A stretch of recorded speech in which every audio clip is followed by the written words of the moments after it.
Race है जो इमेजेंट की पार्क में बारिश के वक्त मदद भी करता है उसे अम्ब्रेला देकर, लेकिन यहाँ हम फील करते हैं कि इमेजेंट उसके साथ खड़े होने पे कंफर्टेबल फील नहीं कर रही। अब इमेजेंट घर जाती है तो उसे अपने भाई से पता चलता है कि उनकी फाइनेंशियल कंडीशंस बहुत ज्यादा खराब हो रही हैं। उस शिप के डूबने की वजह से इन्हें बहुत बड़ा नुकसान हो गया, जिसकी भरपाई करने के लिए एज़रा को अपना घर गिरवी रखना पड़ रहा है। इस घर में क्योंकि इमेजेंट का पैसा था तो वो इस चीज को लेकर कंफर्टेबल नहीं थी कि उसका घर बैंक में गिरवी रखा जाए। वो इस प्रॉब्लम का सोल्यूशन निकालने के लिए कुछ सोचते हुए अपने घर के सामने रहने वाले पक को ही अपने घर पे चाय की दावत देते हैं, क्योंकि उसे उम्मीद थी कि ग्रेस उसकी हेल्प जरूर करेगा जब वो देखेगा कि इमेजेंट ने खुद उसे अपने घर बुलाया है। अब गलती इमेजेंट ने की कि उसे घर के पिछले दरवाजे से बुलाया और बहाना किया कि घर का पहला दरवाजा रिपेयर हो रहा है। हालांकि ऐसा कुछ नहीं था और ये बात ग्रेस समझ गया था। उसे कहता है, मैं जानता हूँ तुमने मुझे पिछले दरवाजे से इसलिए बुलाया ताकि आसपास के लोग ये ना देख ले कि मैं तुम्हारे घर आया हूँ। इसे गुस्से में वो उठ के चला जाता है और इमेजेंट की बात नहीं सुनता। अब रात में इमेजेंट का भाई यानी एज़रा नशे की हालत में विनियट के साथ ज्यादती करने की कोशिश करता है, लेकिन विनियट यहाँ उसे मारकर भाग जाती है। विनियट के भाग जाने का जब सवाल इमेजेंट एज़रा से करती है तो वो उसे कहता है कुछ चुरा कर भाग गई होगी।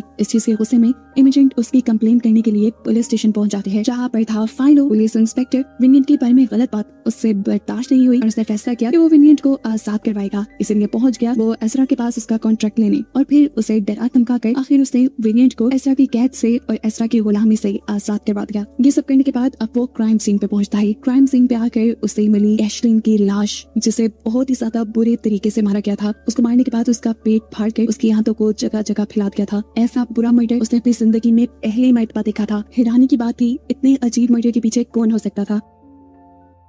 खैर, इन्वेस्टिगेशन के दौरान फाइलो को पता चलता है ये एशलिन थी, एक फीमेल फेस सिंगर। इन्वेस्टिगेशन को आगे बढ़ाने के लिए उन्हें पोस्टमार्टम करना था, लेकिन सभी इंसान उसका पोस्टमार्टम करने से मना कर देते हैं। तो मजबूरन फाइलो जाता है एक बुचर के पास जो खुद भी फेही था और उसने ये काम कर भी दिया। पोस्टमार्टम के दौरान ही फाइलो को पता चलता है कि एशलिन की डेड बॉडी को देखने के लिए फेस की एक मोंक आई है। वो उस पर अपने कुछ रिचुअल करना चाहती थी ताकि उसकी सोल को सुकून मिल जाए, और ये करते हुए उसे मालूम होता है कि एशलिन को मारने वाला ना ही तो कोई इंसान है और ना ही फे, जैसा हम देख भी चुके हैं। और एक अजीब बात, फाइलो को एशलिन का पोस्टमार्टम करने वाला बुचर ये बताता है कि एशलिन का लिवर उसकी बॉडी से गायब है। सीन कट होकर हम विनियट को देखते हैं जो एज़रा की गुलामी से छूटने के बाद काम की तलाश में फेस के एक ग्रुप के पास आई है। ये रेबल्स का ग्रुप है जो फेस की आजादी के लिए लड़ता है। यहाँ पर गद्दारों की कोई जगह नहीं। ये बात विनियट को समझ आ जाती है जब उनकी लीडर विनियट के सामने एक आदमी को मार डालती है क्योंकि वो गद्दार था। अब वो लीडर विनियट की वफादारी चेक करने के लिए उसे टास्क देती है कि तुम पुलिस हेडक्वार्टर जाकर वहाँ से पुलिस का फ्लैग उतार के लाओ। बिना सोचे समझे उड़ते हुए वो जाती है और फ्लैग उतारने लग जाती है। उसके पीछे काफी सारे पुलिस ऑफिसर लग चुके थे और फाइलो